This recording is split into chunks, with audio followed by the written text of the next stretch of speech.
Consider that the purpose of your life is expansion, and that money and marriage and children are the trifecta of expansion. So the topic of I'm a marketer, I'm a closer, I'm a leader, not a savior, when I first heard it, I don't know about you guys, it blew my mind. That was something, I mean, we're told to market, but our general marketing as artists for the most part, we're like, if you have a friend who you know would like me, you give them my name or my number, and then you have clients that look at you and they're like, I would love to do that, but I don't want you to get too busy and then stop doing my hair. That's actually the worst. I'm like, I hear you. I think you're trying to give me a compliment. I'm actually borderline insulted by that, but that's cool. Thank you. So I know Danielle was obviously not only the first to create MBR, like she created it, but she was the first to really take charge of marketing and going forward with that. So with marketing, what's the biggest change you saw within yourself of being like, I don't do this for a fucking hobby? I think, well, I'm a storyteller, guys, and you'll get to know that real quick in these events. But for me, I remember it was like when I first started my brand and like this idea of marketing, and social media again wasn't like out there. There was no Instagram. Instagram was kind of just getting going, but not really. And I was like, oh my God, I got to market and I got to get clients in the door, and there was Facebook and things like that. But honestly, for me, the big mind shift that I had is I moved from Utah to Arizona thinking like I was moving to Scottsdale, only to realize I moved to this tiny town called Gilbert, and I had to lose cell coverage to get to it, and there was a cow farm next to it, and I was like, fuck. And I'm in this little studio and I'm asking people what they charge. No offense to small town, like literally I feel like I was able to make great income, and that's why I can be like, no, you can do this anywhere. But I knew that the power was in leads, and so I moved there and I was like, gosh, I want to charge this, but everybody in my little studio suite was charging X, and everyone was like, you can't charge that, you can't charge that, you can't charge that. And I kind of surrendered that when I first moved there, and I was just like, all right, it's $45 for a color, thank you, and whatever it was. And it was rough. It was so rough. And I was like, I got to this place, again, mom of 2 kids, and I was like, that's always like my trigger point for me. And I'm like, fuck it, I gotta figure out how to do this. And I started, this is actually when I started flying back to Utah, because I could make more money there, and I would take that work and I would find Facebook pages and things like that, and I just started hustling. And I started using that to market, and I found the power in marketing, and I started getting clients very shortly after, driving from Scottsdale to me and paying Scottsdale prices in this small town. And that was like such a mind trip for me. And then I started getting that, and not only that, I started to have people calling in, and they're like, hey, so I live, 2 states over, but like your work looks good and I'd love to fly in. And I'm like, fuck. And I'm like, you want to fly with me? And I was like, yeah, that happens all the time. So, and yeah, I'm like, like a duck on the water, my feet are pedaling, and I just am like really holding my cool and like, I got this. And so that kind of became the new norm, but I had to like really push my marketing in order to get to that space and kind of act as if it was my new norm. But it was that mind shift for me to realize, like, being in a small town, like, it didn't matter. It didn't matter if your marketing was there, you have the power. So that's kind of my story with that. Beautiful. 2 clap. Boom. So the second statement is, I am a closer. And I'm aware that we feel so beyond awkward trying to close anybody, especially when it's on the phone. I know when I started, it's a $500 non-refundable deposit, and I do the consultation, I'm going great at it, and when I got to the end, I royally fucked it all up, because I'm like, it's gonna be $500 deposit, and then now I'm being weird, that energy's bleeding right into the client. They're like, why is she mumbling? What's happening? Then they're like, I don't really wanna give this weird lady my credit card number by phone. You have to go in it knowing that what you're selling is amazing. You have to trust that you can produce the work to collect this money. If you don't know that about yourself, closing will be very hard for you. Now, all of you to be here have talked to one of us at least. Coach Val and myself have spoken to every single one of you to be here. Now, when BMS first started, like Garrett said, Val was much more timid than she is now. So you can imagine her having to go forward and text people about money and closing was a little different. So Val, what did you see within yourself when Garrett was giving you very strict instructions on what to do and what not to do? Yeah, the whole closing mindset was... Can we turn the mic on? Nope. Hello? Talk. Yeah. Can you hear me? It's on. Yep. Talk louder. Can you hear it? Yep. Yeah, there you go. So the whole like mindset of like being a closer, I was like, oh my gosh, BMS, there was no like class before it to sell out the first one. So when I'm like getting excited to like close this class that didn't even exist, I'm like, oh my gosh. But when we had the first class, that is what shifted my mindset, because I knew that it worked. And so then I was just like, you can't be this timid little girl and like, hi, can I have $2,000 or $3,000? Like, it was like, no, this shit works. And you just, like Garrett was saying in the video, you live in a world of yes or no. So I wasn't taking anything personal. I just knew I was in the mindset of like, we're selling out this class, this shit works, and I'm a fucking closer, and I'm gonna collect your card. So much so that we started this hashtag of "Give me your card, bitch," because I would sell it, like, close it so fast, and it would like, I became so competitive with myself, you know. And like Garrett would like tell me too, like, you're a closer, you're a closer. So the more Garrett was telling me, I was having results, I was believing in what I was doing. My mind shift, like, I am totally in that mindset all the time. Like, I'm a closer. Let's close this person. Let's close this. Like, it's definitely a mindset. Well, and especially with yeses and nos, the problem is we live in a world now where maybe is an acceptable answer. And even fucking Facebook, when someone invites you to an event, there's yes, there's no, and then there's maybe. Just in case you want to be a super flake, you don't really have to commit to anything, and that's so irritating. So even when you guys know coming here, we're like, are you in yes? Are you in no? With clients, we're like, it's a $500 non-refundable deposit. What's your card number? It's always yeses or nos, and it's clear. Because we tend to think, we're like, oh, I had a client, she messaged me, she said maybe. I'm like, what the fuck? Well, did you get any money? They're like, no, but she said maybe. I'm like, great. That's a no. You have no money. They're not sitting in your chair. Don't get amped up about it. And that's one of the biggest things that changed for us. It's not maybes anymore. It's either a clear yes, you're all in, you're going to do this, or no, that's fine too, but now we're going to continue forward to the next yes. Is this making sense to you guys?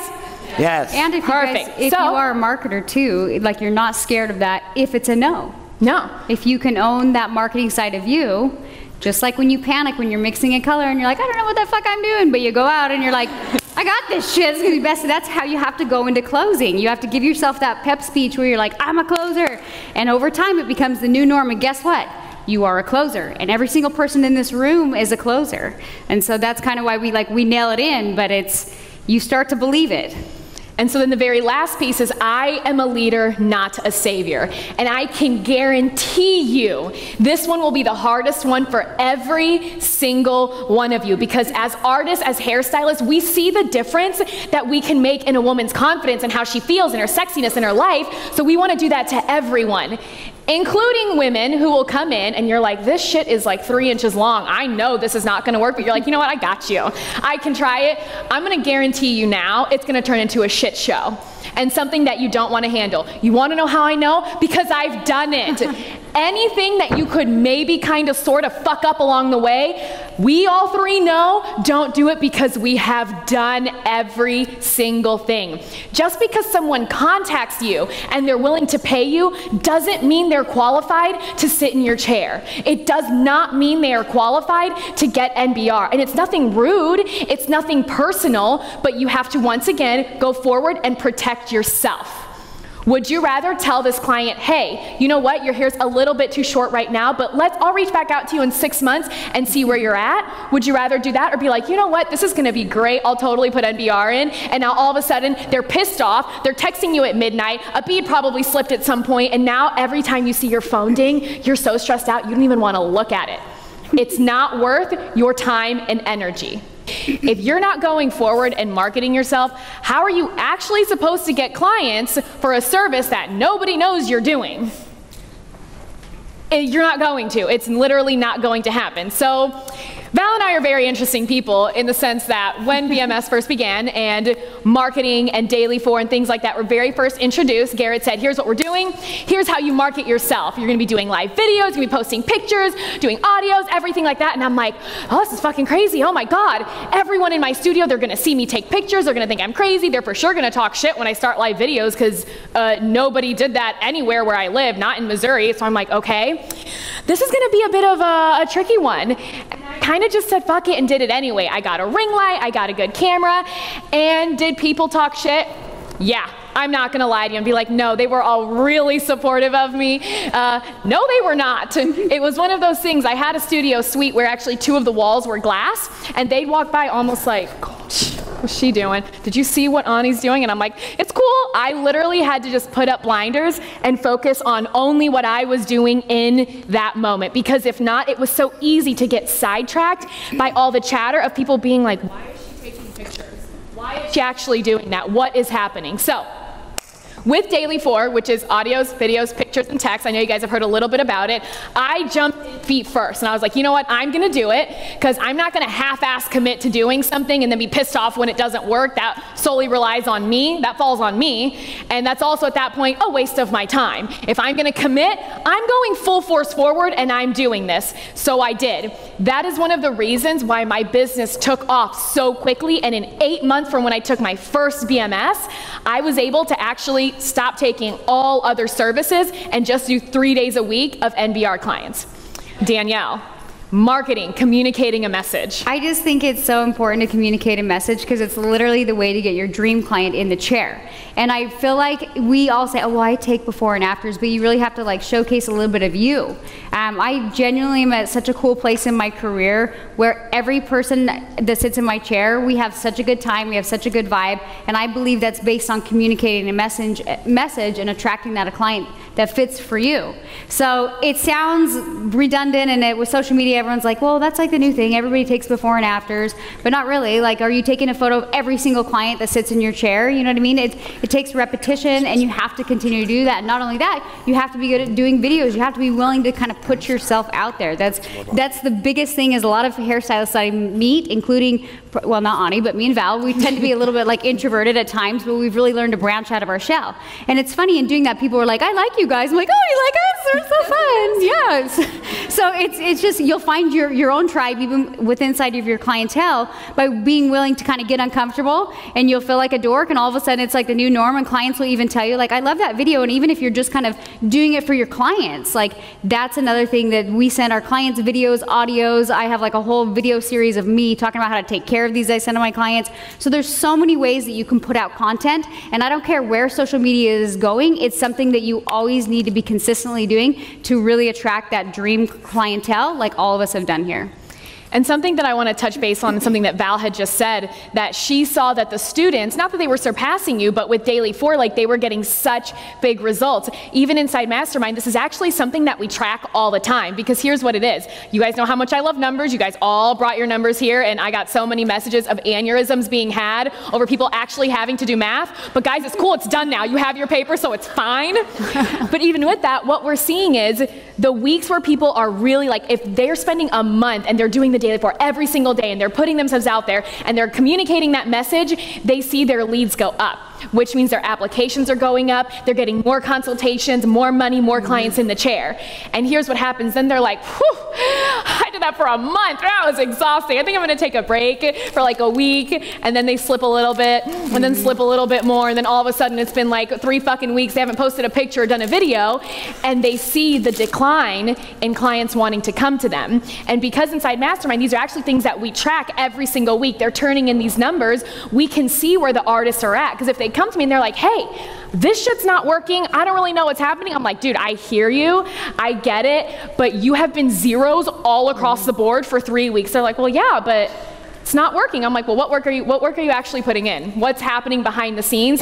This is something that you continue to do every day. And the most fun question I get is, so doing marketing, I know you say it's like a Daily 4, is that like every day? Is that my working day? Do weekends count? I'm like, are you fucking kidding me? Like, do you market every day? Yes. You never stop marketing. Even if your books are full, it doesn't matter. You continue to market because you are growing, you are going to grow, you are going to change, and your clientele will continue to change with you. One thing I'll say really quick is don't base your results on your social media following going up. Base your results off of actual leads and clients sitting in your chair. I think that that's a big skew in our industry. It's like, well, I'm posting all these pictures, I'm doing all these videos, I'm doing all the work, and my number's not going up. But I have 6 new leads, that's the number that counts. And that's something that we teach inside of our mastermind is like, don't fucking worry about the wrong numbers, you guys. Worry about the right numbers. We're in this industry to make some fucking money. And with that, when my Instagram, before I moved to California, because a lot of people don't really realize that I came here from Missouri, my following was, I don't even think I was at 1,500 followers, but I was still making 20 grand a month, so I didn't give a shit. Because my marketing was working. I was hitting the right people that I needed to come and sit in my chair. And the more you put yourself out there, guys, you attract clients just like you. And they all know, because the consultations at the salon at this point, it's almost become a joke. They're like, ooh, she started cursing, just put her in Ani's chair, they're gonna get along great. And I mean, they're not wrong. My clients they're fucking awesome. We have such a good time. So here's what I want you guys to do. Here's the deal, though. What you just heard from these three, there are 5 or 6 key pivotal points inside of this. Some of you are coming looking for a miracle switch. All you need is one shift in how you see your world. And you just had bombs dropped on your face. You better talk about that shit with somebody else so you can figure out what that bomb is and what you're going to do with it before it blows up. On your feet, find a buddy, let's go. On your feet, find a buddy. On your feet, find a buddy right now. Let's go, let's go. 10, 9, there we go. 8, 7, 6, 5, 4, 3, 2, 1. All right, first person is sharing. Share their biggest insight on communicate message. Woo! All right, we're going to take 2. One in the black and one in the white. Here we go in the white. Oh. Was it for me? Yes. Okay. Hi. Name and where you're from? I'm Allie. I'm from Utah. Okay, so with communicate message, I love that it's like there is like a certain way how to communicate. Like you need to make sure you're getting all the different, like discuss the problem, possibility, all that. I love that there's like a way to communicate. But out of all of those, my favorite is possibility, just because like I've personally seen like my clients, like they'll come into the chair and they'll get their extensions done and they'll leave and they'll like stand up a little bit straighter when they're walking out and they like look at themselves a little bit, like checking themselves out. So just the possibility of like, it sounds so lame, but like even like with me, if I don't have my extensions in, like sometimes I'll teach blonding classes. I will not teach a class if I don't have my extensions in because I seriously will feel like not as confident. So it's so crazy. It's like, here's the possibility of this is what your life is like without them, but with it, this is what it's gonna be. Beautiful. 2, clap. Boom. We have someone in the back. Oh, that's right, little armpit not showing hand raiser.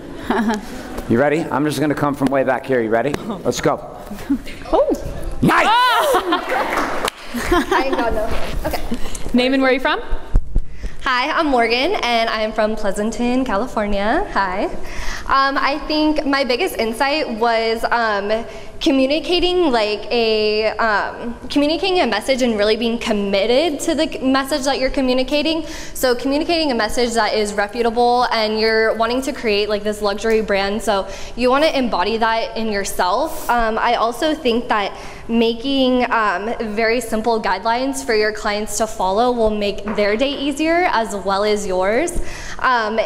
Really eliminating all of those like Instagram like looky-loos and wasting your time responding to those DMs. It's like, just go to my application, and if you're really serious about it, then we can get started.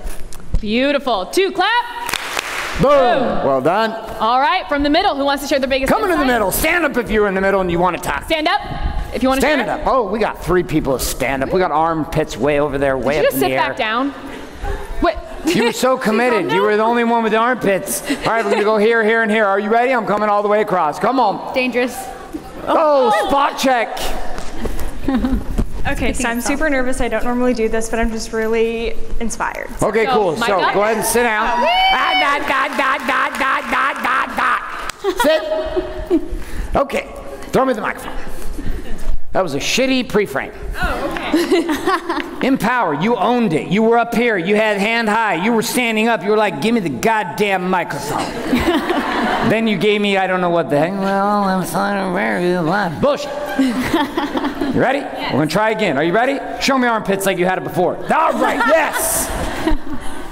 Okay, so my name is Aubrey, and I'm in like a weird transition. I am working in Wichita, Kansas, and I just moved to this teeny tiny little town of 1,800 people called Medicine Lodge, and I'm opening a salon, and I have no clients, and I'm freaking the hell out, but it's gonna be great. But I think that I was just really inspired by the opening, like exposing yourself and being raw, because it's so true. Like I've noticed that the months that I do post and I'm confident about it and I'm doing videos and things like that, that I do get more clients, and the months that I don't, I'm not as busy. And so it works, and just following those steps and doing it and making, like exposing yourself and just being raw and being confident, like people eat that shit up, and so just do it. Beautiful. 2, clap. Boom. Well done. Who was in the middle? Yep. It's the purple hair. I like it, just so you know. I used to have that. Your friend helped. Thank you. Hi, I'm Dennis from Gilroy, California. So my biggest insight is the fact that consistency is key. Kristen, who's my bossy, she actually literally tells me that every single day. And being consistent, posting daily, posting and talking to your clients and showing them a message every single day. Yeah, one day they don't want it, but a couple weeks from now they're like, oh, she's still talking about it. She still loves what she's doing. She still loves that and still has that passion. So you know what? Yeah, I want to go to her. I want my hair done. I want my gorgeous purple hair or pink or rainbow. I want rainbow hair. Someone do it. But so it's like seeing that consistency will actually get that client to want to come to you every single day. So yeah, because yeah. Absolutely. 2 clap. Boom. Great job. And another way to relate to that, in case you have not gotten it yet, how many of you have ever been on a website and you look at something and then you're like, maybe, maybe not. Then you put it down and now all of a sudden you go on Instagram and it pops up on Instagram. Then you're on Facebook and it keeps popping up everywhere. To be honest, that's why I bought these damn shoes, because they kept fucking popping up everywhere. To a week later, I was like, you win. I'll buy you. Fine. Surrender. So, great share. Right, go ahead. Hi, my name's Madison. I'm from Los Angeles. This really spoke to me because to me it kind of tied in a little bit to my why. I think a lot of us, there's like 2 sides to our why, and one of them obviously being like loving hair and extensions, and like we don't have good hair and we want everyone to have good hair. And I noticed that like when I communicate from my why, because I totally relate to Danielle of like mullet hair, all of that fun stuff, I'm more successful. I find that people kind of like, they don't buy what you do, they buy why you do it kind of thing. And so for me, seeing this was like, oh, like talking from my why, I think will help me communicate more of like a successful message. Absolutely. 2 clap. Boom. We're going to come to the left side. Don't be the shy side again. Who would like to speak? Stand up. Stand it up. Bam and a bam. We'll take both of you, black shirt and white shirt. Oh, Nico, you got to come to the stage, girl. Get up there. Oh, yes. For those who weren't here at BMS Con 1, you didn't get to experience the iPad revolution. But we will start with her second. Okay. We got right here in the back, Coach Ani. We'll go up to Nico here in a second. Yep. Go ahead. Name and where you're from. My name's Samantha. I'm from Pittsburgh. And my biggest takeaway from... Hold that microphone right up. There you go. My biggest takeaway from the last video was the profitability versus the popularity. You see so many people on Instagram who have 20,000 followers and they're breaking their back, doing color, etc., and they're palling around with everyone. But then you come to find out those people were broke. Yep. I don't want to work for free. Nope. I'm not going to. So to learn that you don't have to have, you know, the mass media following, and you can be making money while you sleep. You know, Taylor from Pittsburgh knows American Eagle very well, I'm sure. And they have the whole ad campaign, you know, shop in your underwear. So the thing is, you can get leads while you're sitting around your underwear is amazing. All day, if you just want to be in your underwear, leads. Yeah. Good. Yeah, I try to get Danielle to be in her underwear all day. No? It's not working? Too far? Too far. Okay. 2 clap. Boom. Great job. Nico. Oh, there's a story behind this. Last year, Nico came to the stage. We brought her up here. She was terrified, and it was a critical moment for her. And she joined Mastermind. Her right-hand woman, Candace, where are you at? Stand up, Candace. Garnish Studios. These 2 are partners in crime. They've done like every level of the game that we got going on. And how many salon teams do we have here? Individuals who are here with your team members. Stand up if that's you. Stand up real quick so I can just get a look at it. Nice. Okay, cool. So we got a bunch of team members here. This is a big deal. Okay, have a seat. So, Nico was brought to BMS because of Candace. And Candace, you remember how big deal was when we had her up on the stage before? Like, I had to haul her up there and she was panicking. Now we've had, how many is that? 9 months, 7 months, six? Shit, I thought it was like a year ago, but. Okay. So, share. Hi. But I want you to share something different. My name is... Wait. Well, oh, my bad. I want you to share something different. Yeah. I want you to share the difference in your world from 6 months ago, sitting here in a black shirt, to 6 months later, taking the position in a big way with you and Candace dominating. What has changed in your world in the last 6 months from the timid woman who stood on my stage to who you are right now? 6 months ago, I was terrified to be in front of 150 people. This is a lot more, but I feel good. You know, my world view of who I am is completely different. I didn't feel like I belonged when I came last time. I had no real idea of what this was. I just wanted to make more money, and Candace needed help with maintenance, and I was like, yeah girl, like, more money, I'm in. I gotta go to this thing with you in December? Fuck, I love California, I'm down. And so I came just with like an open mind, you know, like real chill, whatever. And then I felt it, and I was like, shit, these women are making a lot of money, like, and they have all the same struggles and problems that I'm feeling too. I think I can do this. And then Garrett made me get on the stage, because I was the one who stood up and was like, I don't want to fucking do a live video. Like, I really, is there any other way I can get around doing a live video? Because I don't know what I'm gonna say. And I don't know how I'm gonna sell it. I don't have extensions. I don't want extensions. Like, what else can I do? And I got up here and I was shaking, I was terrified, and Garrett had this big ass, that camera was like right here. And I was just like, he was asking me questions about who I was and what I wanted and my why. And I was like, I'm doing this for my kid. I'm doing this so I can give her a life that she deserves. Because I had her so young, like, it's not her fault I had her young. It's not her fault that I have to work all the time. Like, she wants me home, I need to be home. And it just like, everyone stood up and clapped for me. And it became my family. Like, I was like, you know what? I love everyone in here because they love me. And everything changed. I went to my intensive and I was still like, I don't want extensions. I don't want that. Like, I really don't want to do it. I was doing my lives and I was doing all those things, but I just didn't feel like I deserved that money. Like, I didn't see myself as that person. But I had a conversation with Garrett, you know, I was like, had the conversation with my pod, and I was like, all right, fuck, I'm gonna go home and I'm gonna get these extensions. And I did. And it was like, all of a sudden I walked in, everyone was like, your hair. I don't know if you guys saw my video in the workplace thing, but for me to even get on there and make that video of how to style my hair, that was hard for me. And then, like, you guys have been coming up to me lately, like, girl, I saw your video. I'm like, oh, you did? It was 7 a.m. in my bathroom. I had no idea anyone outside of my little pod of girls that and guys, that I love, like, would see. So that energy, that helped me change. Like, if you're in here and you're like, I don't belong here, or I don't know what I'm doing, like, no, you belong here. You're here for a reason. Opportunities will open for you just by being here, just by meeting these people, just by like changing your worldview that you deserve this.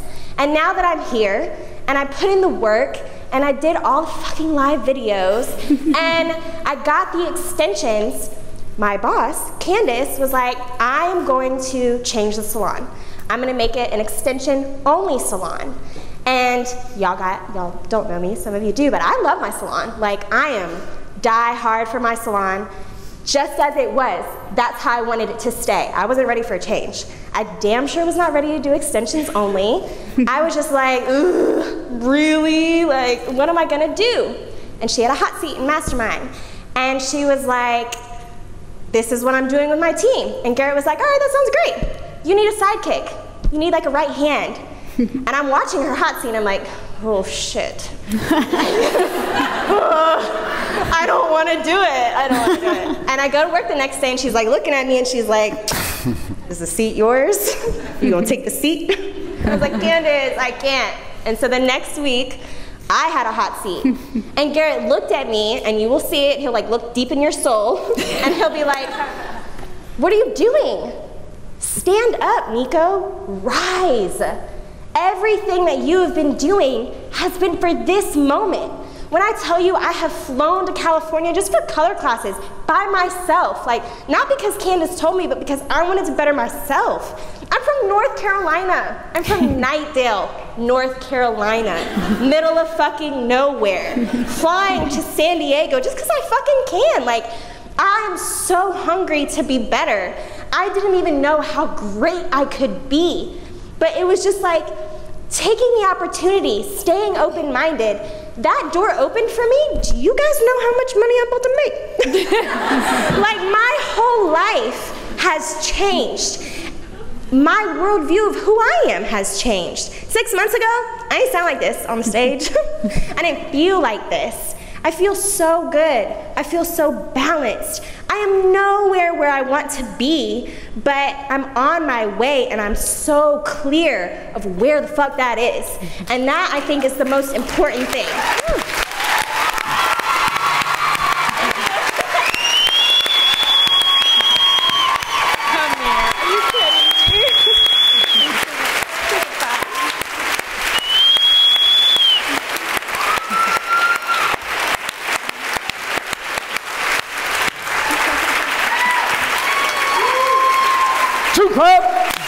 Boom, 2 clap, boom, 2 clap, boom. We're gonna get to hear from Candace this afternoon. Candace, where are you at? Candace. Oh shit, it is happening in North Carolina.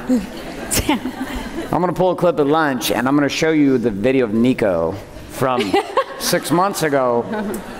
Because it's like having, like, you know, a girlfriend lost a bunch of weight, or like, you know, the before, you just see the hair with extensions, but you never saw the before. Like, you need to see who was up here 6 months ago so you can appreciate at a deep level who that was just speaking. Great job. What? Okay. All right. So we are going to move into our next segment. Move to a new clean page. And we continue forward with one more segment before we head to our lunch break. Acceleration and the strategic seduction journey continues.